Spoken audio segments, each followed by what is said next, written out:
Hello, hello, hello, everybody. Good morning, good afternoon, good evening. Welcome back. We're going to be reading the last 3 sections in chapter 2 in our book, Sacred Contracts, written by Carolyn Myss. So let's go ahead and jump right into it.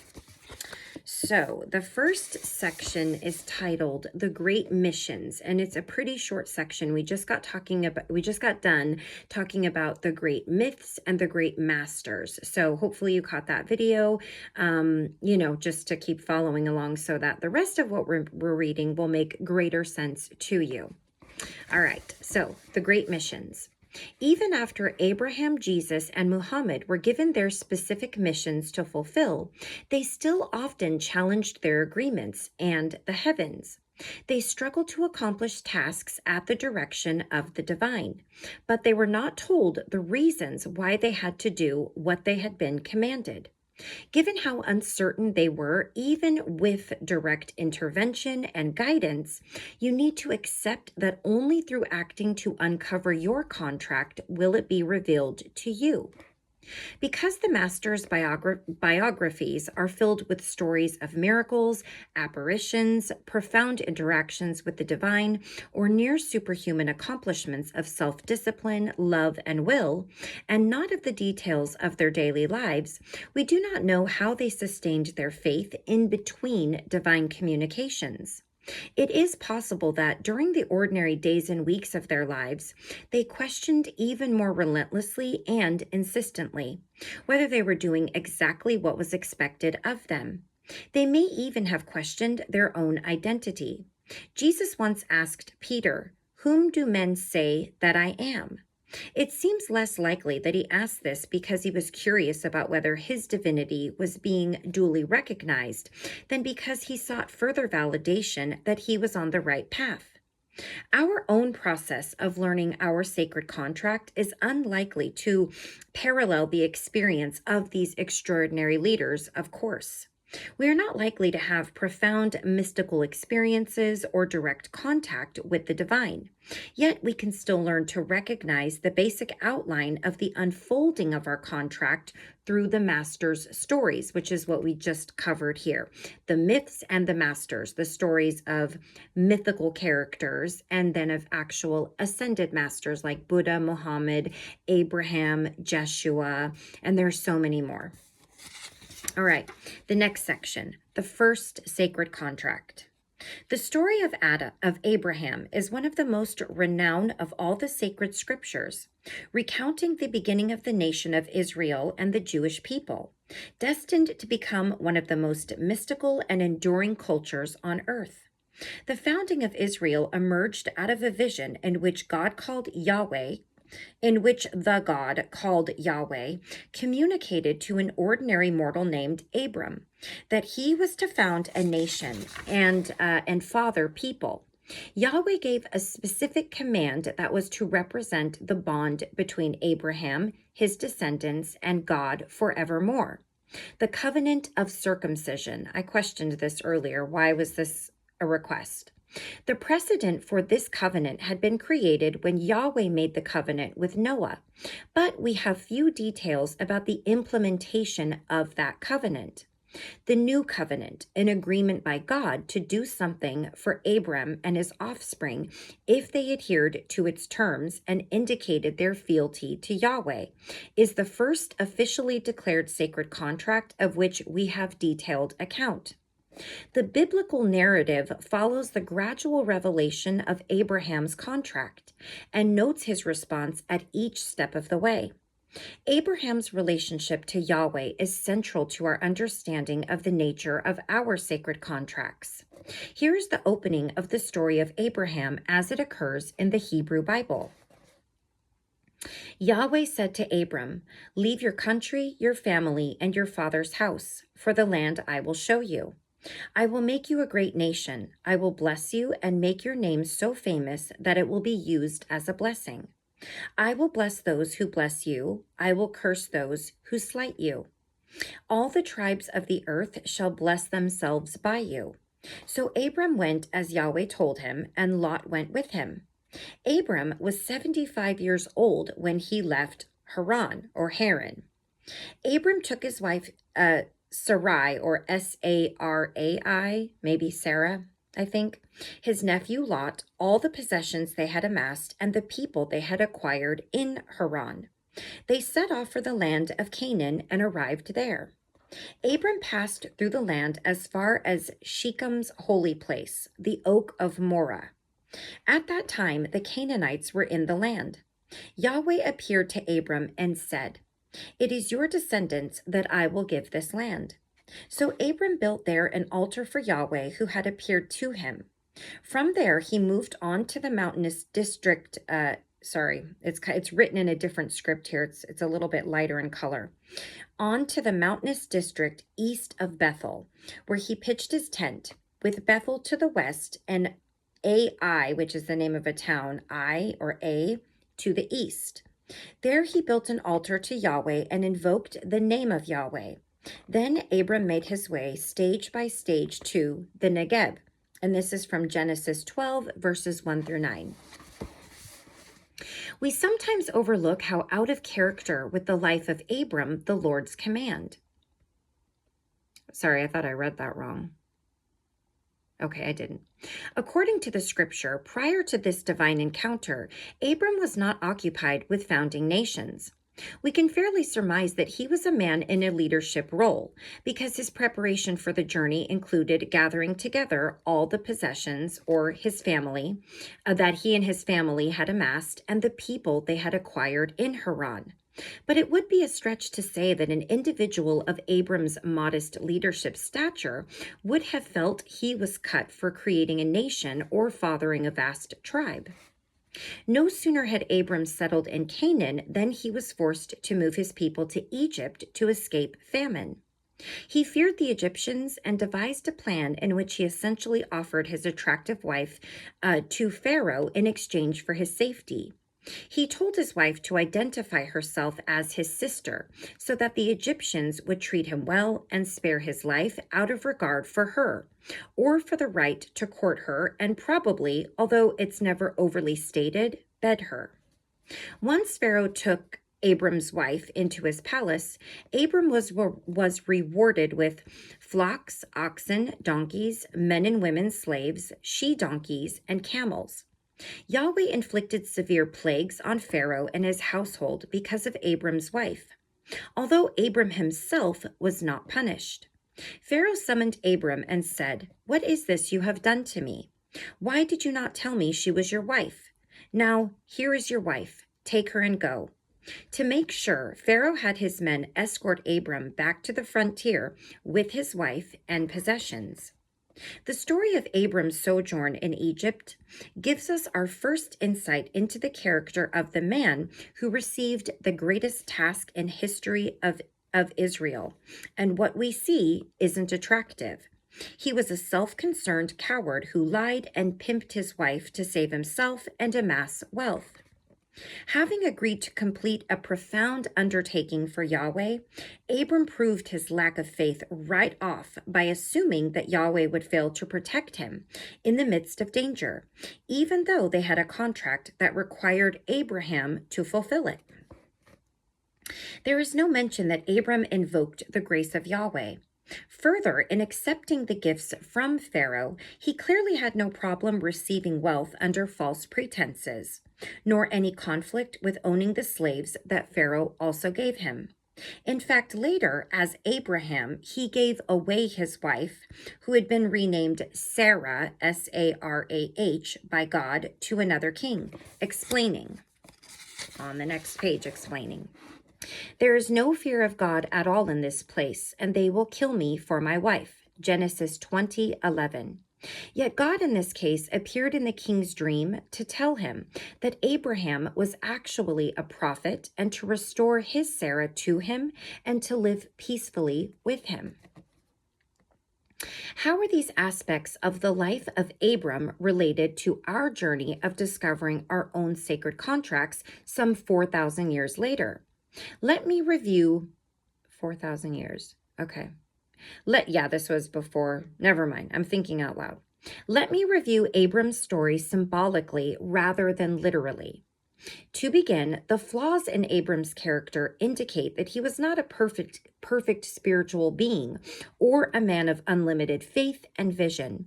From the onset of trouble, he turned to acts of deceit as a means of survival, in spite of the fact that he had had a profound encounter with the divine.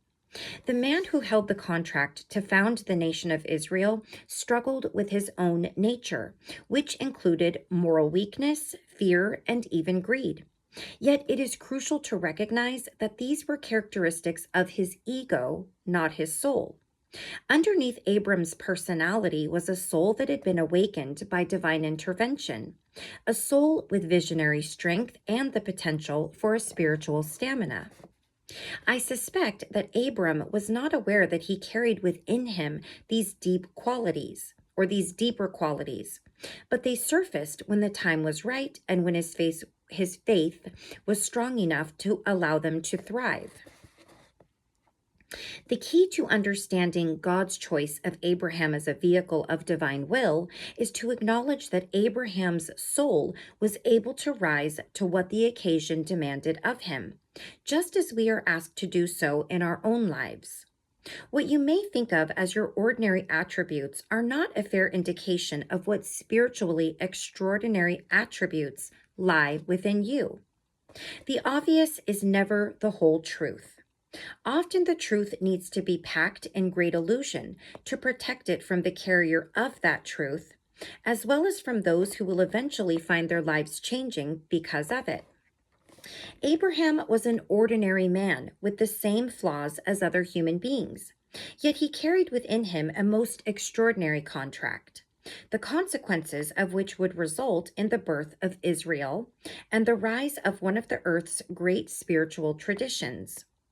Abraham's story tells us that our own flaws serve only to conceal the valuable nature of our potential contribution to humanity.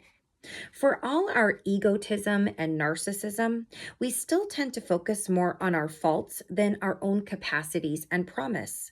And yet we all hold within us the potential for greatness and the potential to be of great service to others. In fact, Abraham's is the story of the birth of two great nations, in which lies another lesson of a sacred contract. Abram's wife could not have children, a fact that grieved them both. So his wife told Abram to lie with her slave girl, Hagar. He agreed, and in time, Hagar conceived, immediately changing her social status within the household. Notwithstanding her own role in creating this situation, Abram's wife was infuriated and told Abram that the shift of attention to Hagar was an insult to her. To appease his wife, Abram told her that she could do as she pleased with Hagar, allowing his wife to treat her so badly that she ran away. As a slave, Hagar no doubt had little to say in the matter of bearing a child by Abram. She was more than likely forced into submission. She was then further forced to endure cruel treatment from a jealous wife because of a pregnancy that she had not desired. Eventually, she ran away, only to encounter an angelic messenger sent by Yahweh, who told her to return to Abram's wife in spite of her mistreatment. By forgiving people who mistreat you, you do not absolve them from personal responsibility or condone their actions. That's super important to know. We each exercise free will in carrying out our contract, and we always have the option to avoid doing evil. Yet in Hagar's case, her endurance of what was perhaps a necessary evil or obstacle led her to ultimate liberation.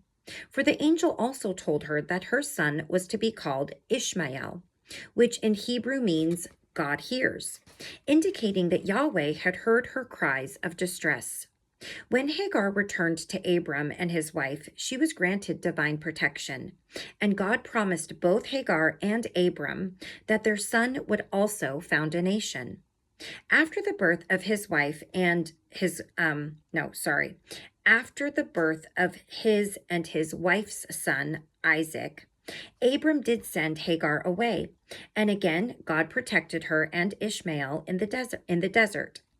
According to Muslim tradition, Hagar left the Israelites and traveled down the Arabian Peninsula to the Bekaa Valley with her son Ishmael. who established a line of succession stretching to the Prophet Muhammad. Today, the world's Muslims recognize Abraham as the father of their people and Hagar as their matriarch. Their story shows that we may need to endure necessary evils in the service of our contract. Okay, we're actually almost done. Last 3 sections weren't too long. 2 other significant events in the story of Abraham require discussion because they illustrate the acts of faith that are inherent in all sacred contracts and that are required by them. The first is the establishment of the covenant between God and Abraham, which reads as follows. When Abram was 99 years old, Yahweh appeared to him and said, I am El Shaddai, and I don't know if I'm saying that right because that's in Hebrew and it means the Almighty. Bear yourself blameless in my presence, and I will make covenant between myself and you and increase your numbers greatly. Abram bowed to the ground, and God said this to him, Here now is my covenant with you. You shall become the father of a multitude of nations. You shall no longer be called Abram, which was Hebrew for exalted father. Your name shall be Abraham, which is Hebrew for father of a multitude. For I will make you father of a multitude of nations. I will make you most fruitful. I will make you into nations, and your issue shall be kings. I will establish my covenant between myself and you and your descendants after you, generation after generation, a covenant in perpetuity, to be your God and the God of your descendants after you. I will give to you and to your descendants after you the land you are living in, the whole land of Canaan, to own in perpetuity, and I will be your God. God said to Abraham, You on your part shall maintain my covenant, yourself and your descendants after you, generation after generation. Now this is my covenant which you are to maintain between myself and you, and your descendants after you. All your males must be circumcised. And this is from Genesis 17, verses 1 through 11. This covenant became the open declaration of the external spiritual manifestation of Abraham's contract with the divine. It is actually the second time God used the word covenant with Abraham, but this time he required a sign of loyalty from Abraham and the men in his household. Earlier, after Abram had bemoaned the lack of a son, Yahweh ordered him to sacrifice livestock and then appeared to Abram in a dream, reaffirming his promise to make him the father of a great people. And that is in Genesis 15, verses 7 through 21. The orders he now gave to Abraham, however, introduced into his tribe the belief that a divine force watches over us while expecting that we complete tasks it requires of us. The experiences and relationships that fill the calendar of our lives are there by design, all in support of the sacred contract established between us and God prior to our births. The covenant represents an image of an honorable divine force that keeps his side of the bargain as long as Abraham and his kin keep theirs. In this profound interchange between Abraham and Yahweh, an archetypal imprint was introduced into the Western psyche to parallel the imprint conveyed by the Vedas of India and the cult of Mithra in Iran. Covenants exist between ourselves and God. The story of Abraham represents our first detailed glance of divine to human intimacy in action, making that quality of union an active desire within the unconscious of every human being. Moreover, the concept of ethical responsibility to others before God, which Israel introduced to the world, was itself an invaluable contribution to the development of human spirituality that was implicitly sealed with this same covenant. The final event in the life of Abraham that holds great significance is the birth of his son Isaac, when Abraham was 100 years old. In the biblical account, when the boy was still quite young, God is said to have tempted Abraham and told him, "Take your son, your only son Isaac, whom you love, and go to the region of Moriah. Sacrifice him there as a burnt offering on one of the mountains I will tell you about." Abraham agreed to the Lord's directive without question. Early the next morning, he got up, saddled his donkey, cut enough wood for the burnt offering, and with his son set out for the place God had told him about. When they got there, and this is from the Bible here, Abraham took the wood for the burnt offering and placed it on his son Isaac, and he himself carried the fire and the knife. As the two of them went on together, Isaac spoke up and said to his father Abraham, "Father?" "Yes, my son," Abraham replied. "The fire and wood are here," Isaac said. "But where is the lamb for the burnt offering?" Abraham answered, "God himself will provide the lamb for the burnt offering, my son." And the two of them went on together. When they reached the place God had told him about, Abraham built an altar there and arranged the wood on it. He bound his son Isaac and laid him on the altar on top of the wood. Then he reached out his hand and took the knife to slay his son. But the angel of the Lord called out to him from heaven, "Abraham, Abraham." "Here I am," he replied. "Do not lay a hand on the boy," he said. "Do not do anything to him. Now I know that you fear God, because you have not withheld from me your son, your only son." Abraham looked up, and there in a thicket he saw a ram caught by its horns. He went over and took the ram and sacrificed it as a burnt offering instead of his son. So Abraham called that place, "The Lord Will Provide." That's from Genesis 22, 6 through 14. I have my own beliefs about some of these things and what my interpretation of God is, and I don't completely fall in line with some of the things in the Bible, especially a God that instills fear. I just have my own opinion about that. But again, these are examples that she is using. So even if you don't fall in line with those, that's okay. It's just showing you the literal story and where the symbolism falls in with that story. So in other words, it doesn't take away from the lesson or what we're trying to learn here.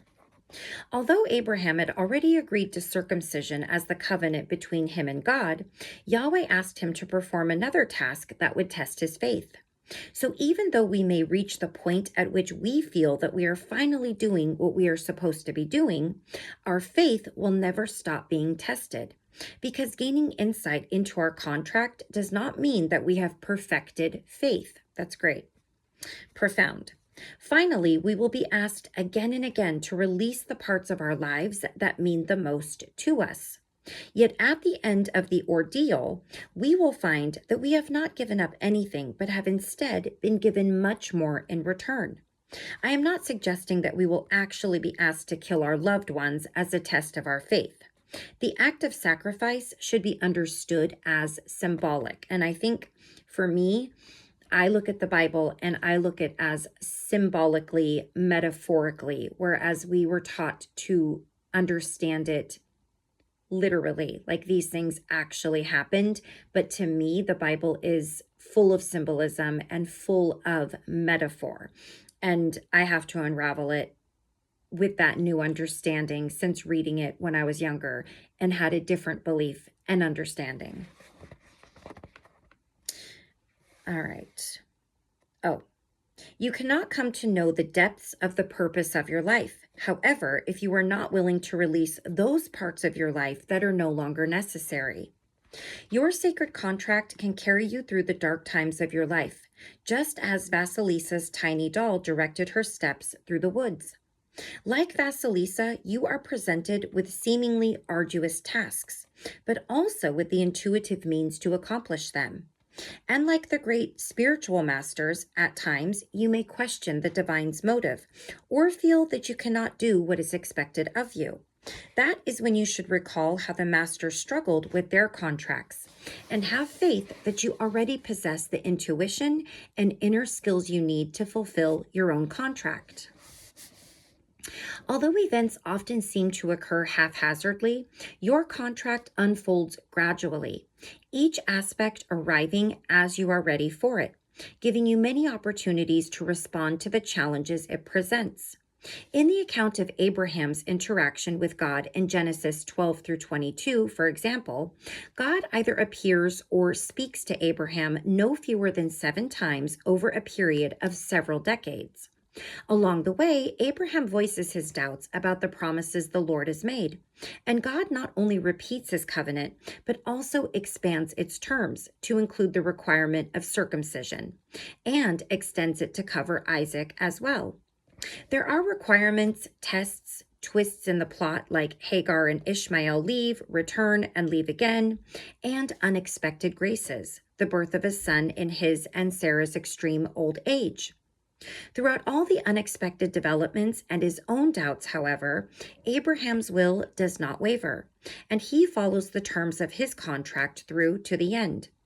In time, you will discern a progression in the way your own contract is revealed to you.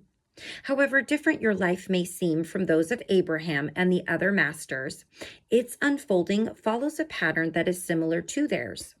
In the next chapter, we'll examine how their contracts revealed themselves and learn to recognize the steps that make up that progression. Okay. So that completes chapter 2, and the next chapter is titled The Stages of Sacred Contract. And I will look through this and see how many sections they are and how long they are, and then I'll just give you an idea, excuse me, of what that breakup might look like for chapter 3. So we'll stop right there for tonight. Thank you all so much for joining me. I love you all, and until next time, please take care of yourself. Please take care of those around you. And I will see you very soon for our next chapter here in our book. Take care until next time. Bye-bye.